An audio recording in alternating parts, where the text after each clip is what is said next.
नारी शक्ति वंदन अधिनियम से संबंधित जो संशोधन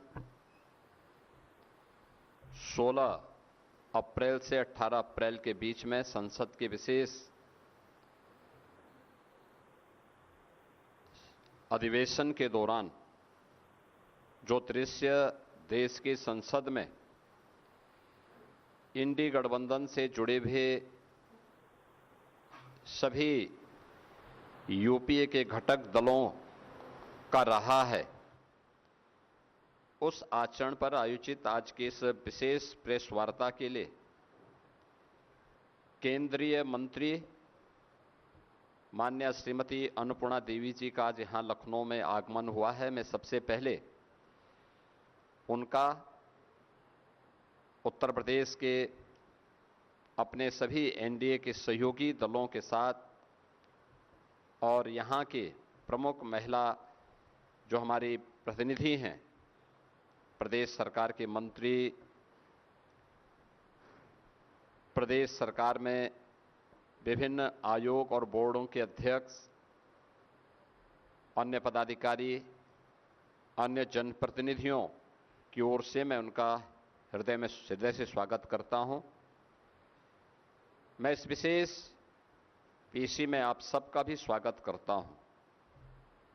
मित्रों, हम सब इस बात को जान रहे हैं कि प्रधानमंत्री मोदी जी ने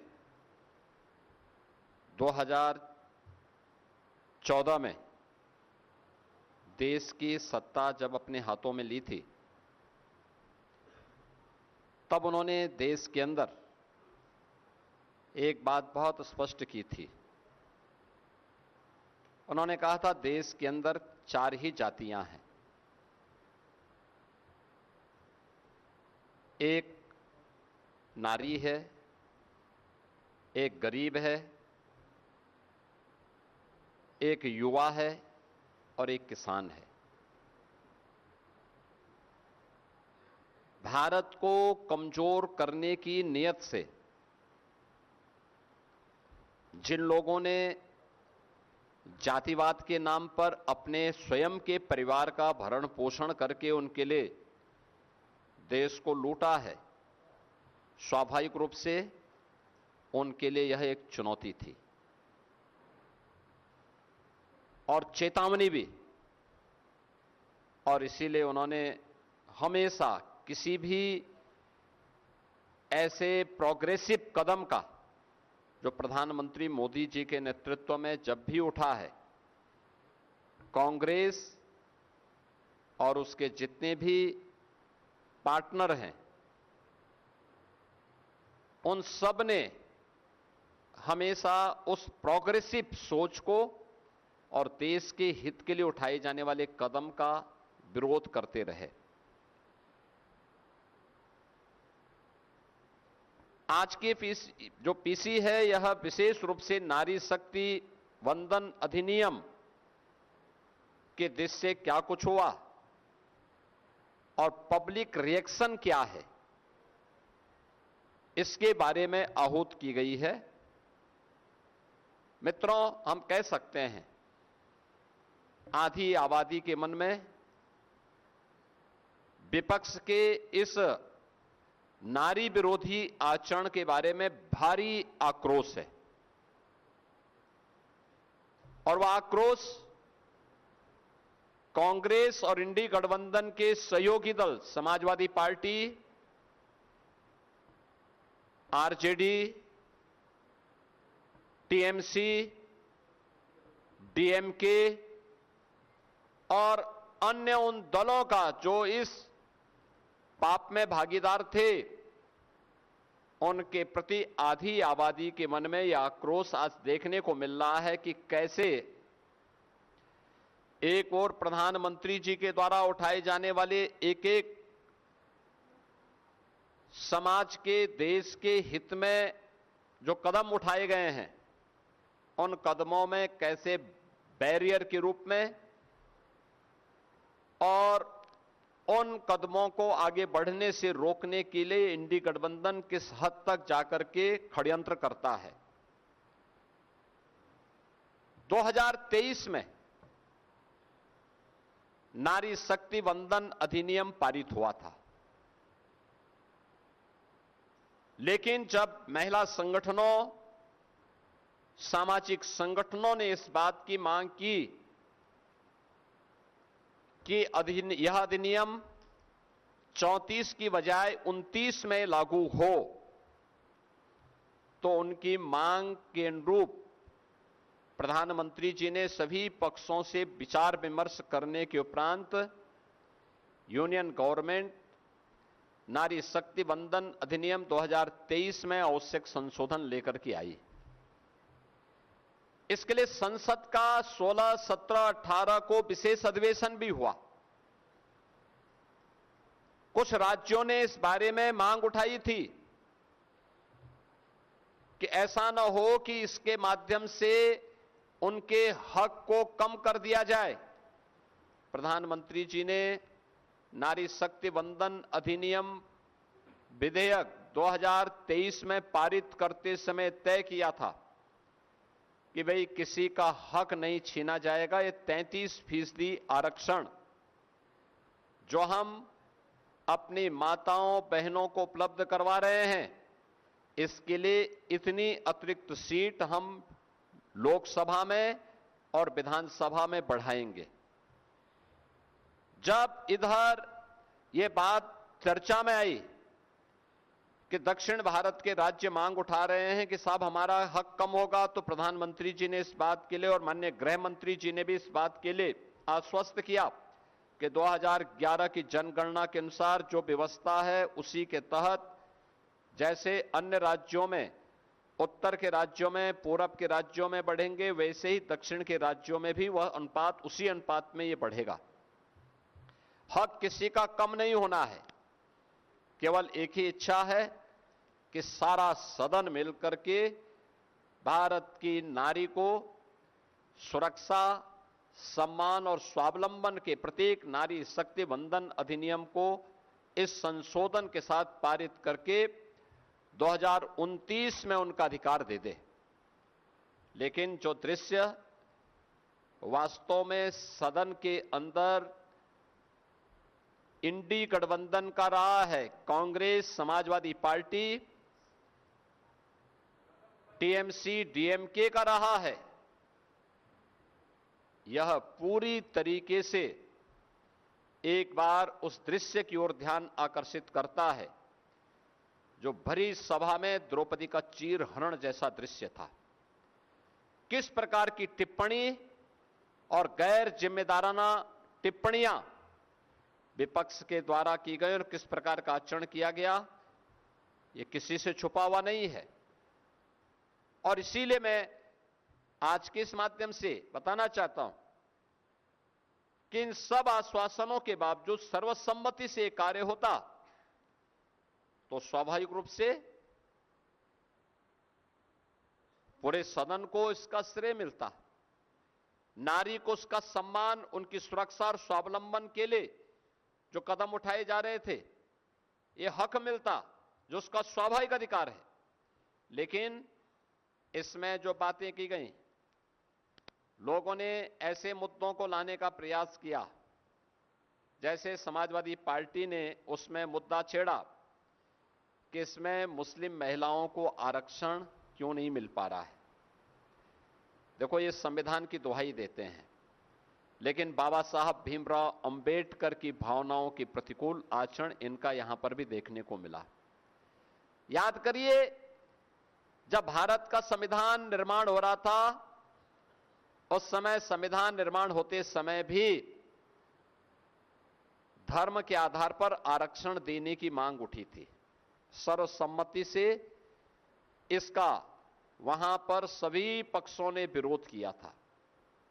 बाबा साहब भीमराव अंबेडकर ने इस पर बहुत तीखी टिप्पणी लिखी थी कि एक बार विभाजन हो गया है, भारत दूसरे विभाजन के लिए तैयार नहीं हो सकता। लोह पुरुष सरदार वल्लभ भाई पटेल ने विरोध किया। उस समय के संविधान निर्माण समिति से जुड़े हुए सभी सदस्यों ने इसका पुरजोर विरोध किया, लेकिन समाजवादी पार्टी और उनके जो अन्य सहयोगी हैं कांग्रेस की उस रणनीति में, मैं पूछना चाहता हूं कांग्रेस से, समाजवादी पार्टी से,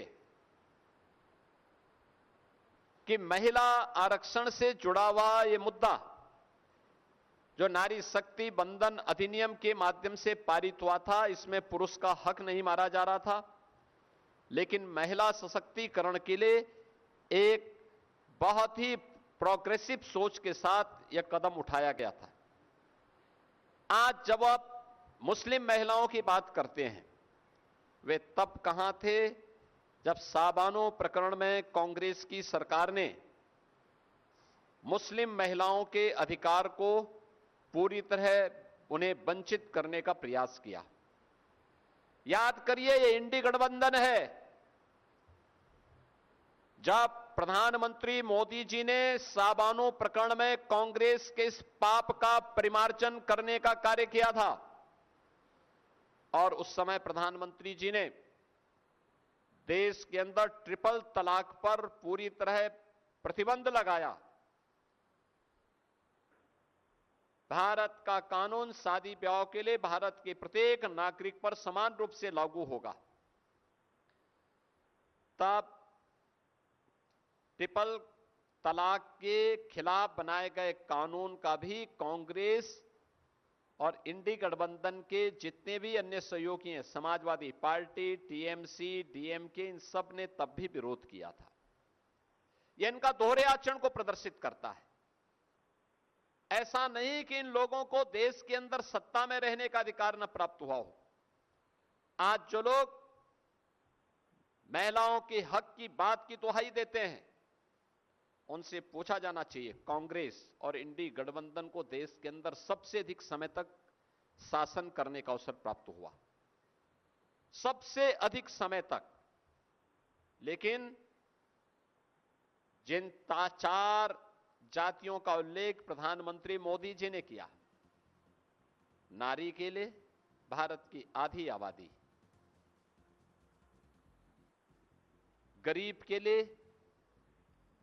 अन्नदाता किसान के लिए और युवा के लिए, कोई भी अच्छी सोच, अच्छे प्रोग्राम, प्रोग्रेसिव सोच को कभी भी इंडी गठबंधन कभी भी आगे नहीं बढ़ा पाया, कभी नहीं आगे बढ़ाया। प्रधानमंत्री मोदी जी जब देश के अंदर 2014 में उन्होंने सत्ता संभाली थी, इसके बाद उन्होंने प्रत्येक तबके के लिए जो कार्य आगे बढ़ाए, बिना भेदभाव के, स्लोगन व्यक्ति, जाति, मत और मजहब नहीं था, क्षेत्र और भाषा नहीं थी, मुद्दा था सबका साथ, सबका विकास, सबका प्रयास और सबका विश्वास। इस सब को लेकर के एक साथ चलने की बात थी। सर्वे भवन्तु सुखिनः, सर्वे सन्तु निरामया, इस भाव के साथ उन्होंने अपने कदम को आगे बढ़ाया। नारी शक्ति के लिए किए जाने वाले प्रयास में याद करिए, बेटी बचाओ बेटी पढ़ाओ का पहला प्रस्ताव पारित करते हैं। बेटी की रक्षा होगी, भ्रूण हत्या नहीं होगी, लिंगानुपात अगर कहीं विषम है उसको सही करेंगे। देश के अंदर उन्होंने इसको लागू किया। मातृवंदना योजना मातृत्व रक्षा के साथ जोड़ने का कार्य किया।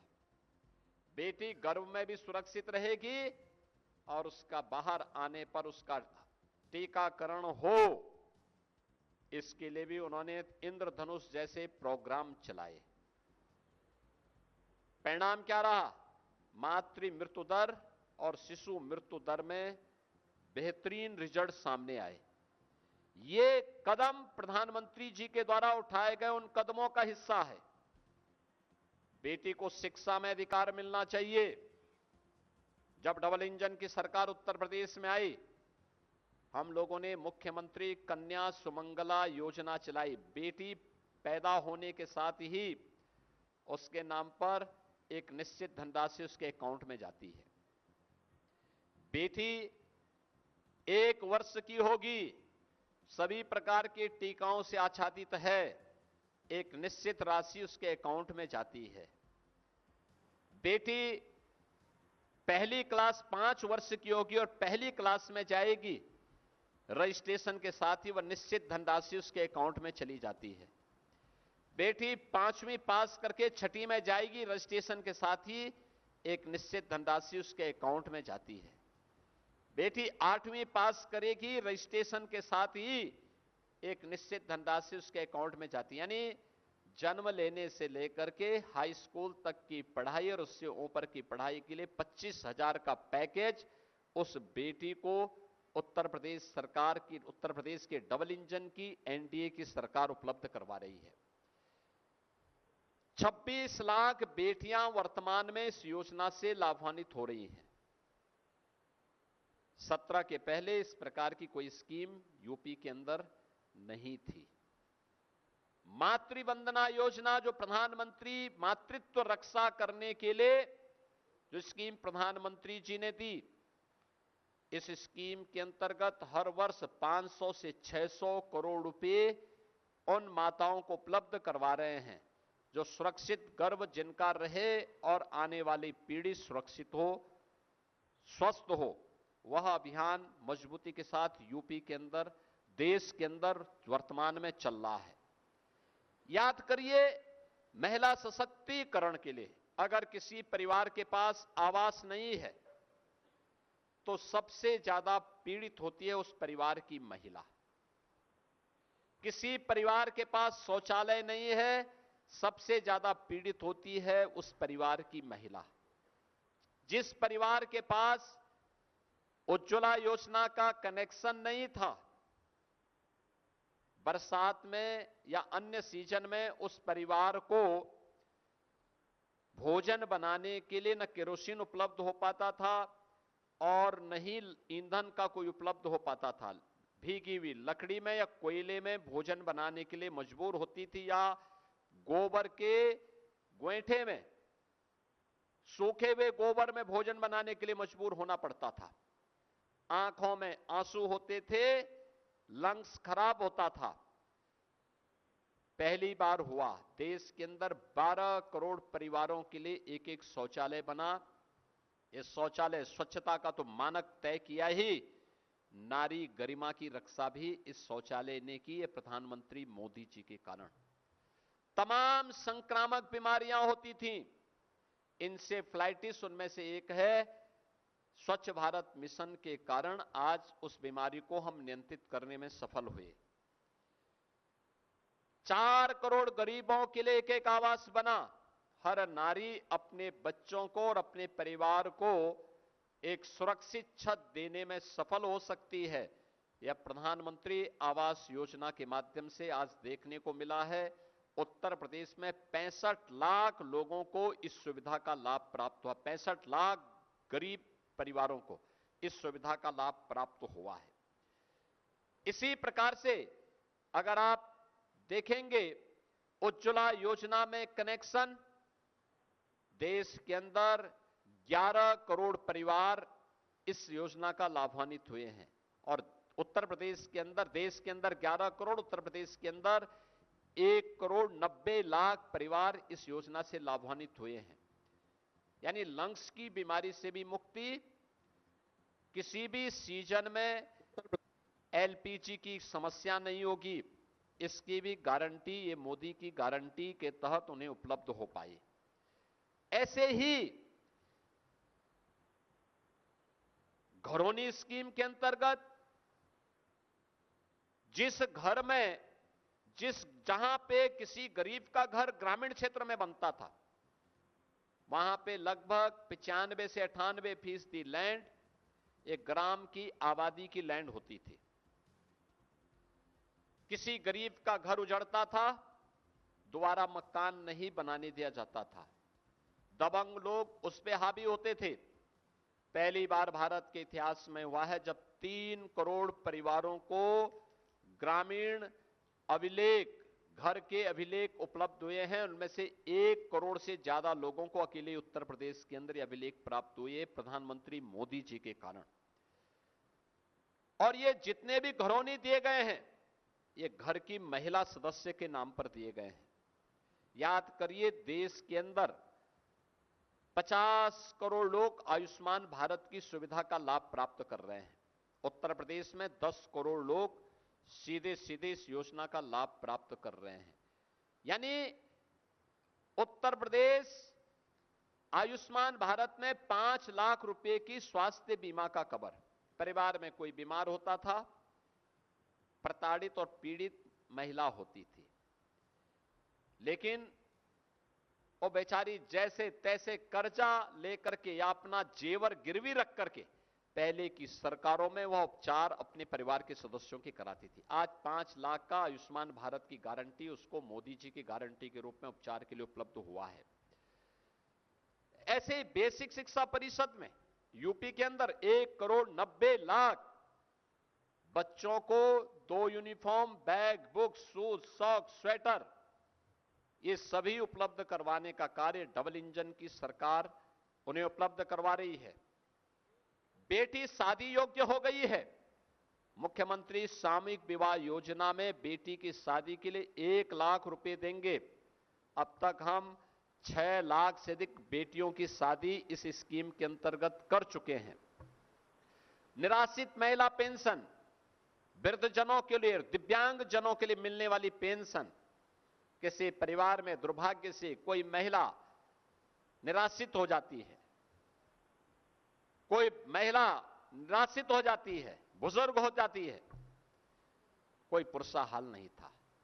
आज मुझे बताते हुए प्रसन्नता है कि डबल इंजन की सरकार 1 करोड़ 6 लाख से अधिक निराश्रित महिलाओं, वृद्धजनों और दिव्यांग जनों को 12,000 रुपए सालाना पेंशन की सुविधा का लाभ उपलब्ध करवा रही है।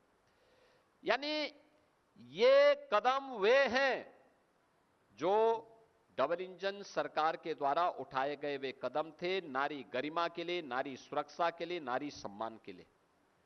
उत्तर प्रदेश के अंदर पिछले 9 वर्ष के अंदर हम लोगों ने 9 लाख से अधिक सरकारी नौकरी उपलब्ध कराई है, जिनमें लगभग 1.25 लाख केवल बेटियां भर्ती हुई हैं। यूपी पुलिस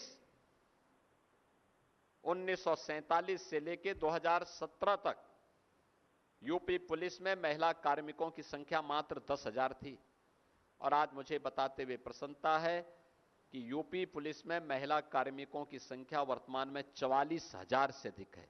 ये संख्या बताती है महिला सुरक्षा, महिला सम्मान और महिला स्वावलंबन के लिए उठाए गए कदम। एसएचजी के माध्यम से प्रदेश में 1 करोड़ से अधिक महिलाएं आज आर्थिक स्वावलंबन के साथ जुड़ी हुई हैं। लखपति दीदी के माध्यम से आज वे आर्थिक स्वावलंबन का लाभ ले रही हैं। वीसी सखी के माध्यम से आज वे आर्थिक स्वावलंबन के साथ जुड़ करके लोगों के लिए प्रेरणा बनी हुई है।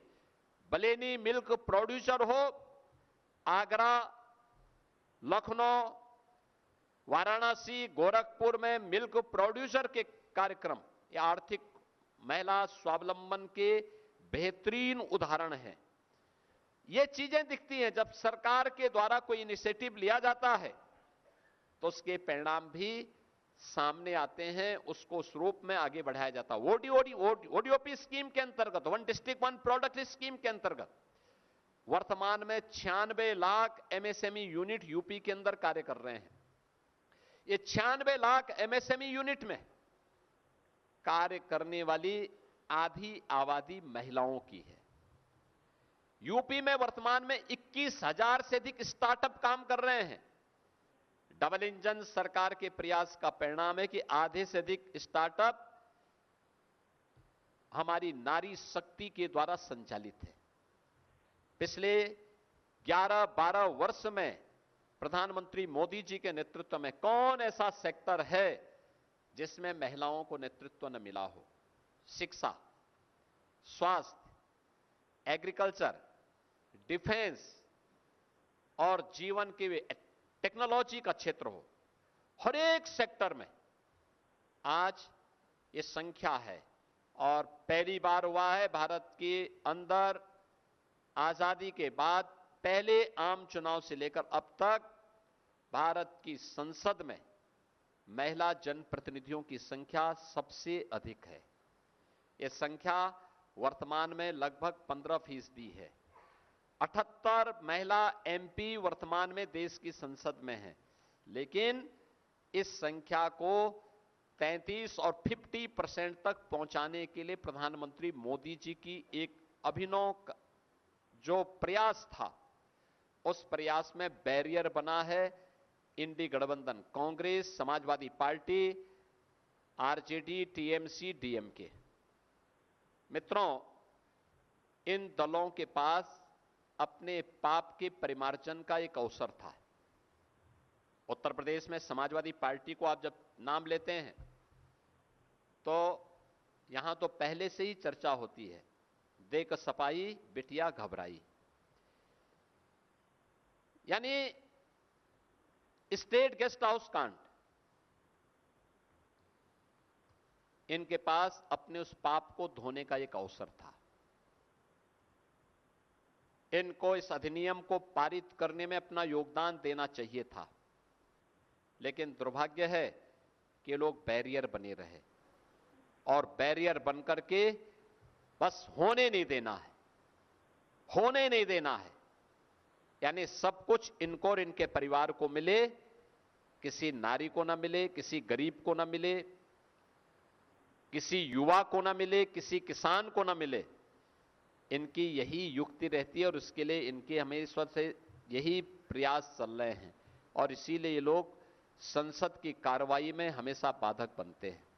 आज के इस अवसर पर हम प्रधानमंत्री जी के इस प्रयास के लिए उनका अभिनंदन करते हैं।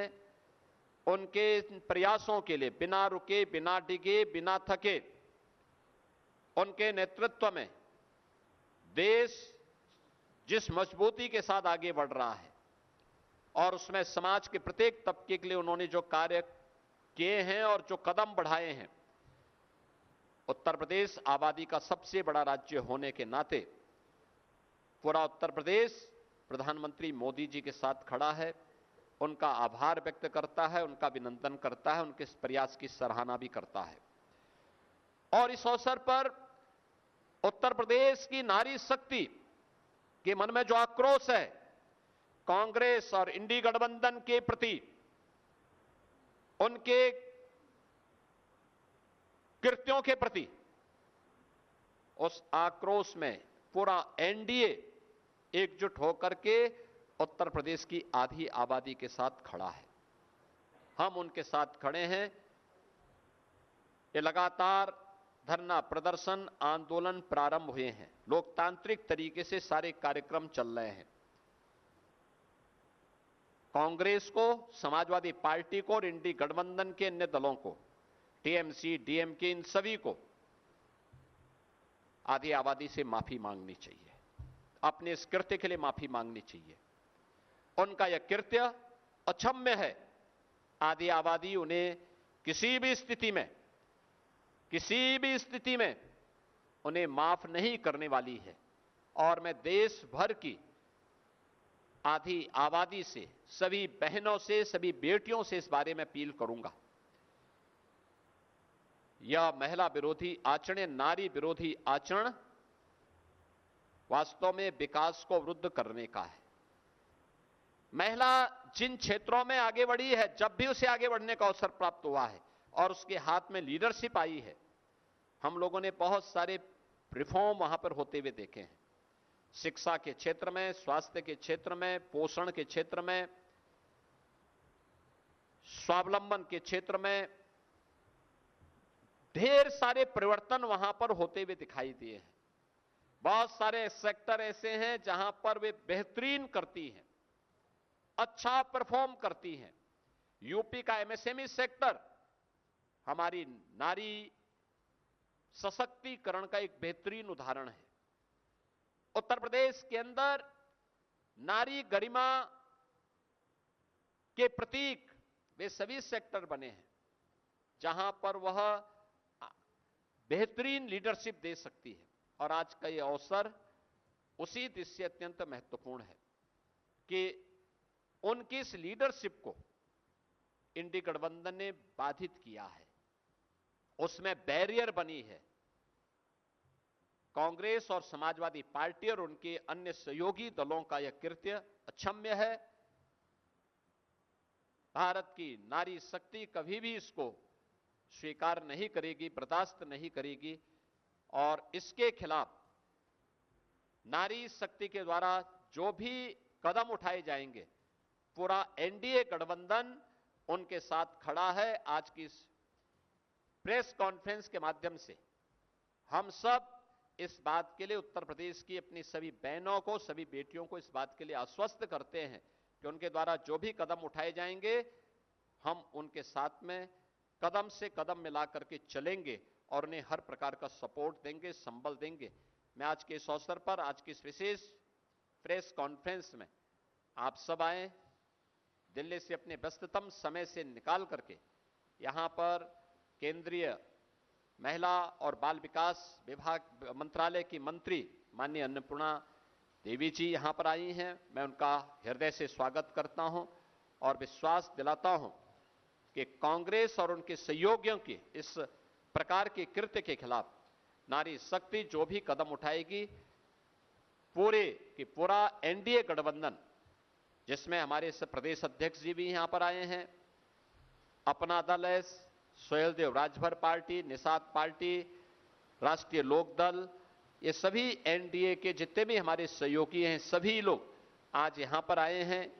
उत्तर प्रदेश सरकार की महिला और बाल विकास विभाग की मंत्री के साथ साथ हमारी महिला आयोग, महिला कल्याण निगम, महापौर, जनप्रतिनिधि के रूप में, लखनऊ की जनप्रतिनिधि के रूप में श्रीमती जयदेवी जी, ये सभी लोग आज की इस प्रेस कॉन्फ्रेंस में यहां पर मौजूद हैं और इनके द्वारा जो भी आगे निर्णय लिया जाएगा, पूरे का पूरा एनडीए गठबंधन इनके साथ मिलकर के, उनके साथ कदम से कदम मिला करके नारी गरिमा की रक्षा करने के लिए पूरा सहयोग और अपना सपोर्ट करेगा।